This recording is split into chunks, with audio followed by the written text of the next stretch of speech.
So that's why everybody disliked King of the Monsters, huh?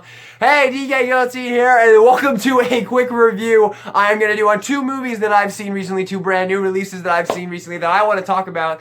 And the first one is Godzilla vs. Kong, and the second one is Raya and the Last Dragon. Alright, let's get into this. Let's start off with Godzilla vs. Kong, because I'm sure that's what most people want to see. Real quick, though, I would like to give a quick apology for my lack of uploads. I've just been really busy, so I apologize for that. But let's talk about Godzilla vs. Kong. Oh, man, this is a disappointing movie for me. I know a lot of people have been really stoked, have been really happy with this movie, but this did a lot of things wrong for me. This really did, and I think I now understand why people hated King of the Monsters so much, because I absolutely fucking love King of the Monsters. This is my favorite Godzilla movie ever made. And a lot of people said they hated the human characters, and I didn't really understand where they were coming from, because I thought the human characters were pretty decent in this.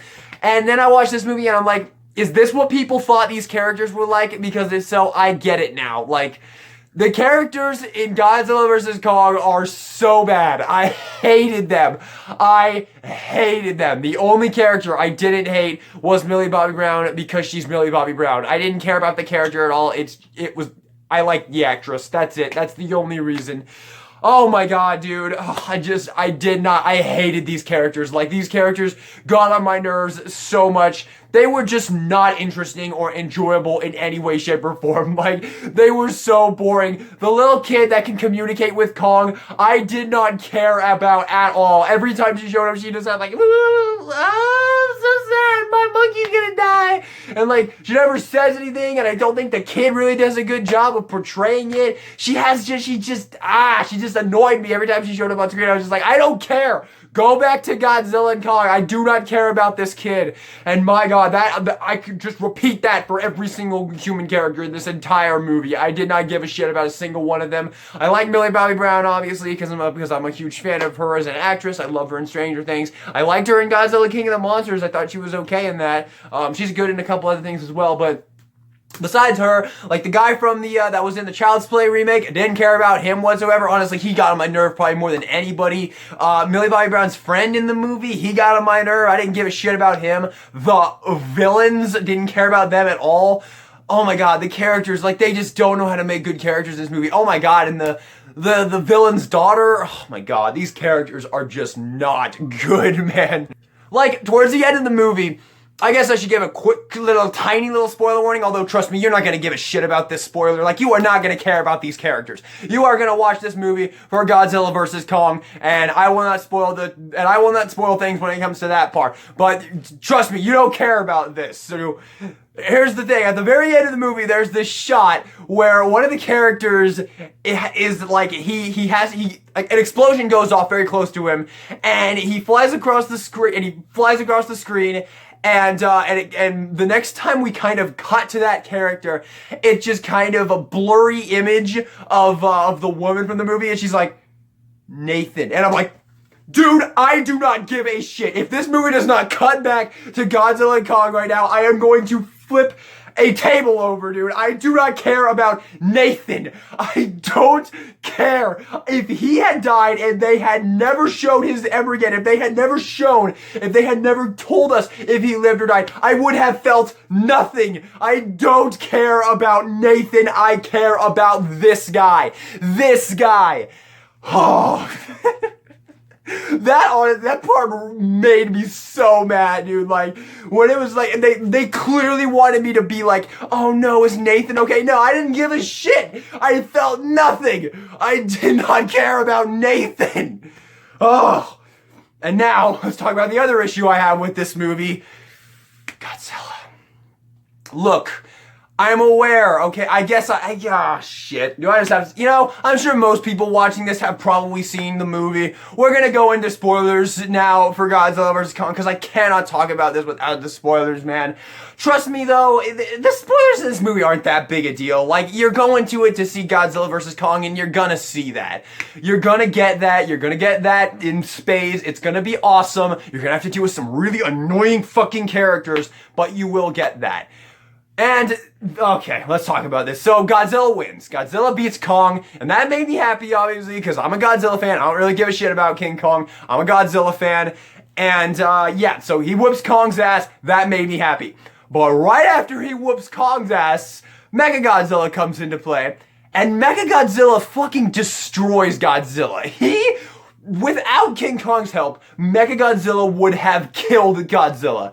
And that did not feel right at all. That did not feel right at all. I am a Godzilla fan. I came to this movie to see the fucking King of the Monsters, and I did not want to see the King of the Monsters get his shit pushed in by a shitty knockoff made by one of the most annoying villains I've ever seen in, well, that might be a little unfair. He's just a nothing villain. And I did not like that part at all. And the fact that they really made King Kong look like the hero, because King Kong is the only reason they beat Mechagodzilla. If King Kong hadn't come in, Godzilla would have freaking gotten killed by Mechagodzilla. And I did not like that. I also didn't like that at the beginning. I understand this part a little bit though, so I'm not going to give a huge dislike towards this part. But at the beginning of the movie, they really kind of make Godzilla like the villain, and I didn't really like that either. He kills a lot of people. And yeah, I didn't really like that part either. Because Godzilla for me is always better when he is the hero. He is the good guy. That's why I love this movie so much. That's why I love Godzilla King of the Monsters. This movie did it perfectly, man. This is the perfect Godzilla movie in my opinion. Like, I still think the human characters are fine, especially Ken Watanabe. I think he's a really great character. All the others are just passable. I watched this recently again, so I watched this pretty much right after I got home from, Godzilla vs. Kong, because I wanted to watch a good Godzilla movie. Oh, man. But yeah, this movie did everything right for me, in my opinion. Like, I know a lot of people hated it, but for me, this is the perfect Godzilla movie. This is the Godzilla movie for fans. Like, you get to watch Godzilla fucking wreck King Ghidorah. Freaking Vera Farmiga says, "Long live the king." It cuts, and then the movie ends on this absolutely epic shot, and Serge Tankian serenades us with this amazing rendition of Go Go Godzilla. Perfect. Perfect movie. Fucking love it. Well, not perfect movie. It could have been shorter, but man, that's how you do a Godzilla movie. This is not how you do a Godzilla movie. And then the very end as well, he just gets up and goes back into the ocean. Ugh.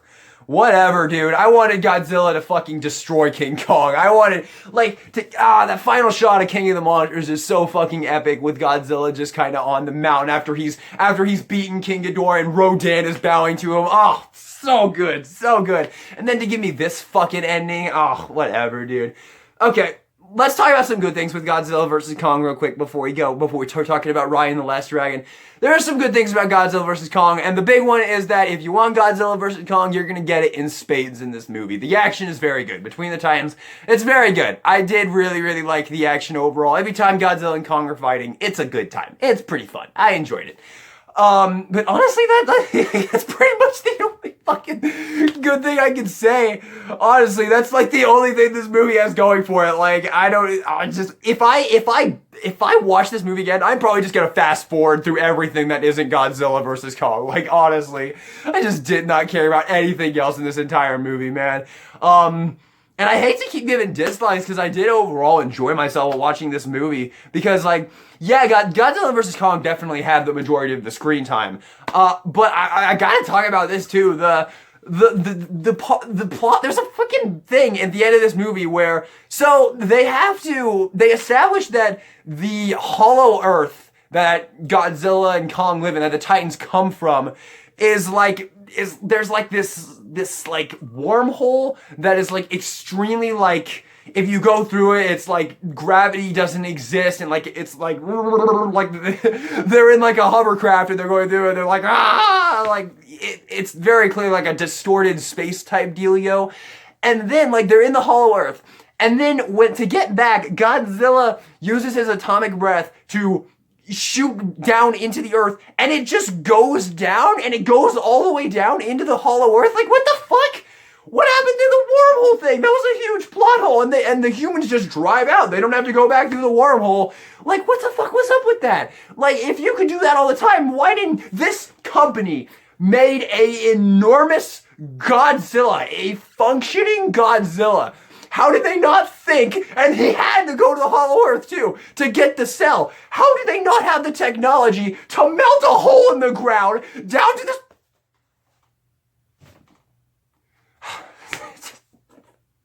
I think that's enough. I think that's enough on Godzilla vs. Kong. Overall, I mean, like, honestly, I don't really care about it, honestly. Like, if I watch it again, I'm just gonna skip past all the human characters. I don't give a shit. I don't care about Nathan. I don't care about, what was his name, Bernie. I don't care about any of those characters. I just care about this guy. And for me, this movie didn't really do this guy justice. This movie does this guy justice. This one did not, in my opinion. So there you go. There's my thoughts on Godzilla vs. Kong. Leave your thoughts in the comments. And if you're going to stick around for me to talk about Raya and the Last Dragon, guess what? You're going to get a lot more positivity because I really love this movie. Want to put some of my figures out that I got. I really love Raya and the Last Dragon. I really enjoyed this. Let's talk about it. Let's talk about Raya and the Last Dragon. This was the first Disney movie to come out. What was the last one that came out? Was it Frozen 2? I think it might have been Frozen 2, which I was not a fan of whatsoever. I fucking hated Frozen 2. Raya and the Last Dragon, though, I really enjoyed this movie, although it does have some issues that I will talk about. But overall, I really enjoyed this, and mainly for the character Raya. Like, Raya was a really awesome character. I absolutely loved this character. I loved her kind of her whole story, everything that kind of has to do with her. I don't really want to spoil this movie because I actually want you to watch this one. Yeah, it's just, I really like her character, and she is a fucking badass. Oh my god, I love this chick. This might be the most badass character Disney's ever made. I don't know. Is she as badass as Mulan? I don't know, but she is a fucking badass. She has a sword that's like Renji's sword from Bleach that like is like a chain and it can like fling around. It's so goddamn cool. She's honestly, she's a total badass. I really love this character in this movie.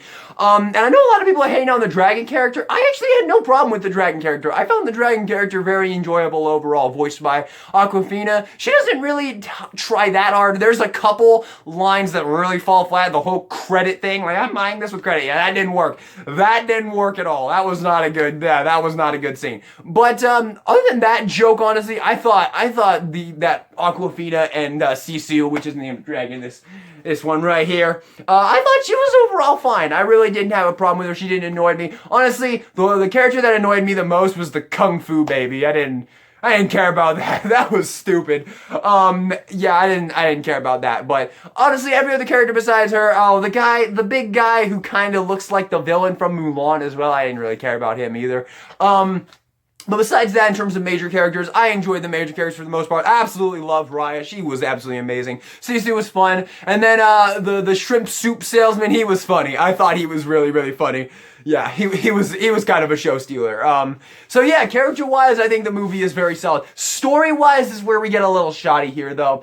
So, one issue I have with this movie is the overall conflict as a whole. The conflict is kind of okay, but the villains, ugh, it's not good. Like, it's better than the shitty twist villains that Disney likes to do, but I still didn't really like the villain. Like, the conflict is fine, and I kind of like the concept of the conflict overall. Like, okay, so in the movie, they are a united island at first, and then the island kind of gets, well, like, not really island, I don't know, it's kind of it's like, so it's an island, so, okay, let's just go with island so I can actually say what I'm trying to say here. So it's an island, and then the island gets split apart into five different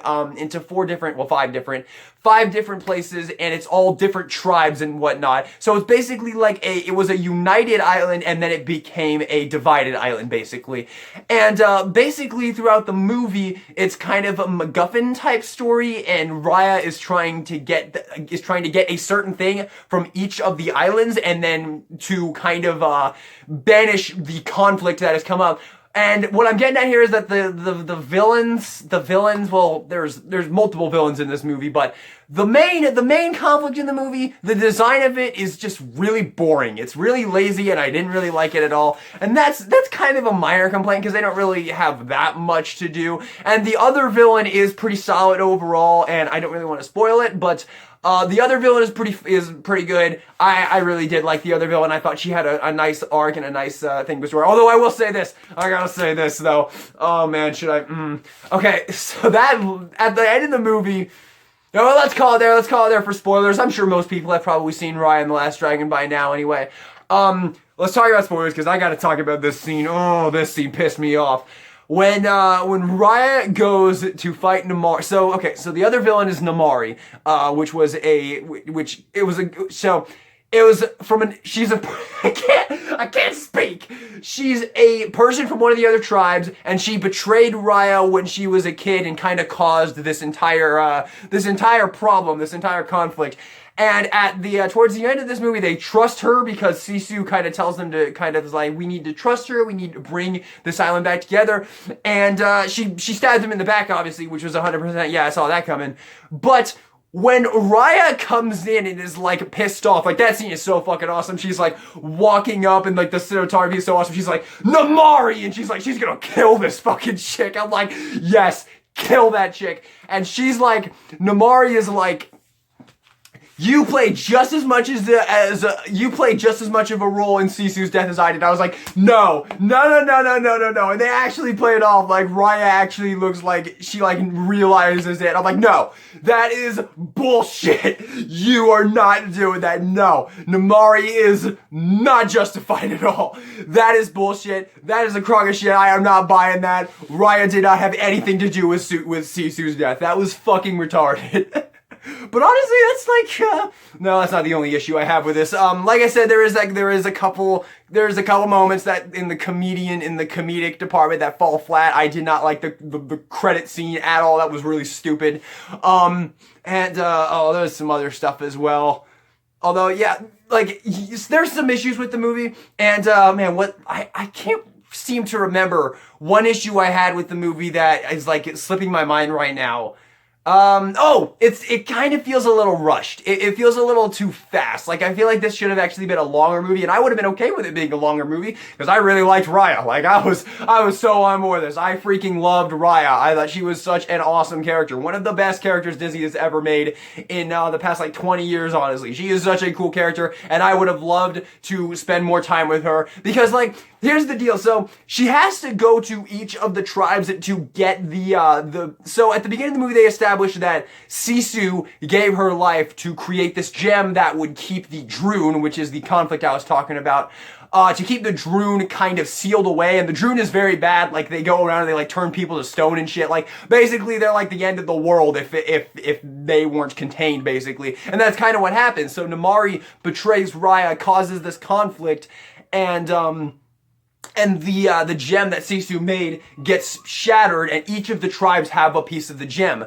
So she has to go to each of the tribes to get the gem, but she kind of wrecks these tribes. Like, she kind of flies through this shit. She gets all the gems very, very fast. And I didn't really like that, honestly. I feel like this character was strong enough, and these two characters, you know, Sisu as well and the shrimp salesman, I would have liked to spend more time with them, honestly. I think that would have been better if these had been harder for her to get, if this wasn't so, because she's a total badass, but I still kind of would have liked to maybe take a little more time than just, you know, she literally just walks into these places, gets the thing, and goes out. Like, she's that much of a badass. But, yeah, I think that'll do it for Raya and the Last Dragon. I really loved this movie. I will be buying this on Blu-ray day one. I'm really hoping for a dope steelbook release. Yeah, I really enjoyed Raya and the Last Dragon. Very fun movie overall, in my opinion. So there you go. Final thoughts on Godzilla vs. Kong. It's fine. You'll get what you came for. You'll get a Godzilla vs. Kong movie. You'll get some fun action between titans. Raya and the Last Dragon, very fun Disney movie. Really enjoyed it. I would say, so in terms of kind of a ranking, I don't really want to give too much away, because I'm probably at some point maybe gonna make like a ranking of all the Disney movies from like 2000, you know, like the CGI animated ones. I would say that Raya and the Last Dragon is better than Frozen, but not as good as Moana. That's my personal take. But yeah, Raya and the Last Dragon, really fun. I would definitely recommend seeing Raya and the Last Dragon. Very fun movie. So there you go. Thanks so much for watching. Let me know what you thought of the video, and let me know your thoughts on both movies in the comment section down below. And this is DK Guillotine, signing out.